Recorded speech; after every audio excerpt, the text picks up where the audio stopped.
This video will help you determine whether WIC is right for your store and explain how to apply for WIC.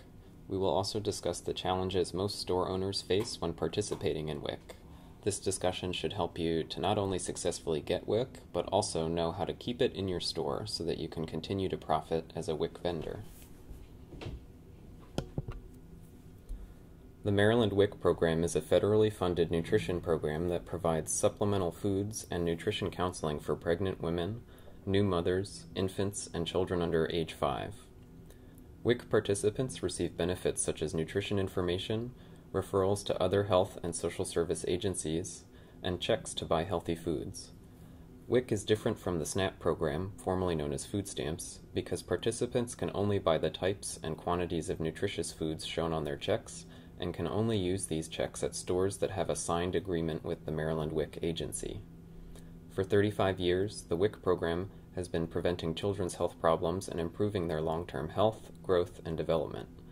The WIC program currently serves about 150,000 Maryland women, infants, and children each month.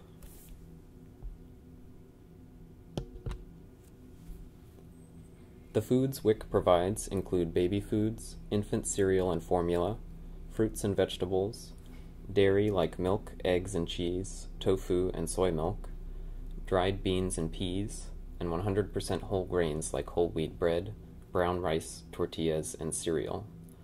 For some women, canned tuna, salmon, and sardines are also provided.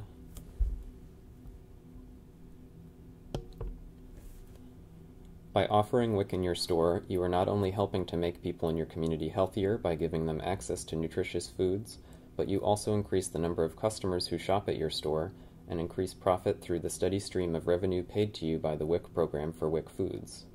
You may also see increased revenue through the sale of other non-WIC products WIC consumers choose to buy when they visit your store for their WIC needs. Although the application process is fairly straightforward, many store owners say that the hardest part of becoming a WIC vendor is maintaining WIC certification once they get it. There are a variety of requirements that can pose challenges that you may want to consider before deciding whether WIC is right for your store. These are minimum stocking requirements, pricing requirements, and food safety requirements, and the random on-site reviews by state agencies, which we will go through now. There are about 18 mandatory WIC items to be stocked at your store, and 13 additional non-mandatory WIC items to be stocked in your store. You can review the requirements in more detail by visiting the link at the bottom of this page. The minimum stock must be on the store premises at the date and time of submission of the vendor application and during state agency on-site reviews.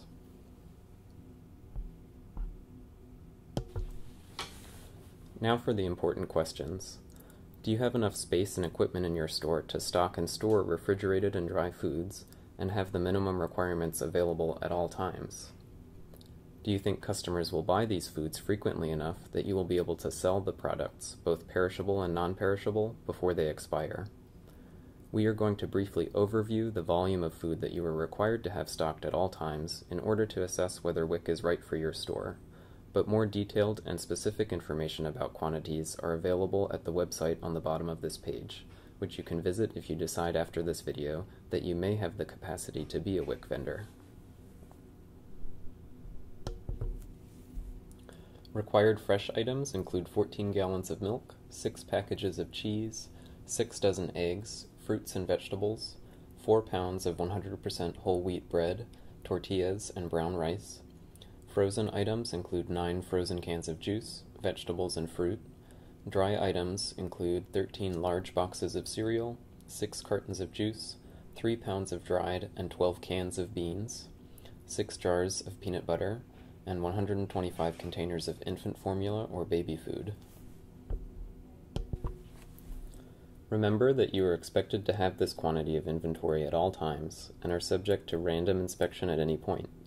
If you do not have the minimum stock required, you will receive a written warning the first time and will be disqualified from the WIC program for 1 year if you are found not to have the minimum stock within the 12-month period following your first warning.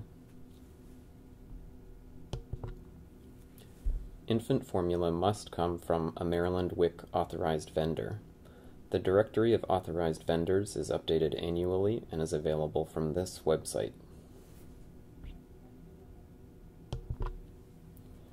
To be an authorized WIC vendor, you must have all WIC mandatory items priced less than or equal to 125% of the peer group average for each food category.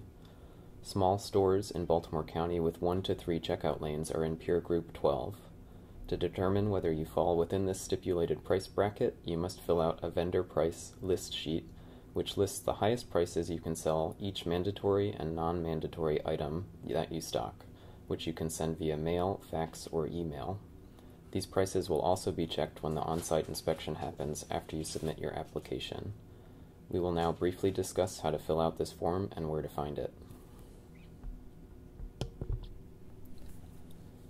This is what the vendor price list form looks like and is available at the link to the left. Fill in the top of the form with the vendor name, vendor ID number, contact name, and phone number. In the column labeled UPC, enter the UPC code for the highest priced food item in each of the categories. Fill in the brand name in the brand name column. In the size column, indicate the total number of ounces for a given package. In the price column, provide your highest shelf price for this type of food listed.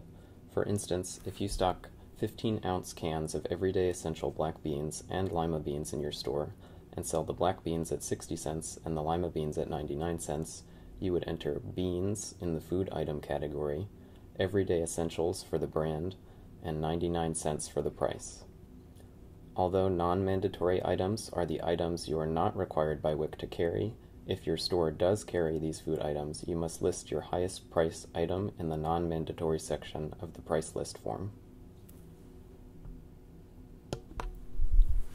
Some things to remember before you apply. Make sure you keep the minimum stock in your store when you send the application to the office, because this is the most common reason for WIC participation denial. Remember that authorization on-site reviews are not announced, and that in addition to having the minimum stock available at prices less than or equal to 125% of the peer group prices, you must also have a copy or the original food service facility license by the local health department in your store for verification. Remember that applying for WIC and being denied more than 3 times in 1 year means that you will have to wait a full year before reapplying. Remember, too, that once you are a WIC vendor, if you are found to repeat a compliance offense to a WIC rule more than once in a calendar year after first receiving a written warning, you will be suspended from being a WIC vendor for 12 months.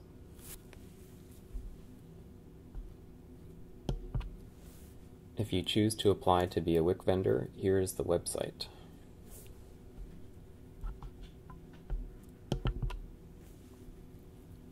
Which of the following is not a mandatory WIC item? A. Milk, B. Peanut butter, or C. Lactaid milk?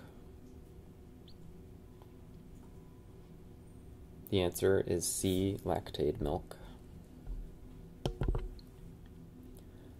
What type of juice does WIC authorize vendors to stock? A. Fruit punch, B. Juice cocktail, or C. Frozen 100% juice? The answer is C. Frozen 100% juice. At what price must you sell all mandatory WIC items? A. Equal to 125% of the peer group average. B. Less than or equal to 125% of the peer group average. Or C. Equal to 100% of the peer group average. The answer is B. Less than or equal to 125% of the peer group average. Which of the following breaks a WIC authorization guideline and will result in a written warning and possible vendor suspension? A. Not stocking tofu, B. Stocking only white bread, or C. Selling each WIC mandatory item less than or equal to 125% of the peer group average? The answer is B. Stocking only white bread.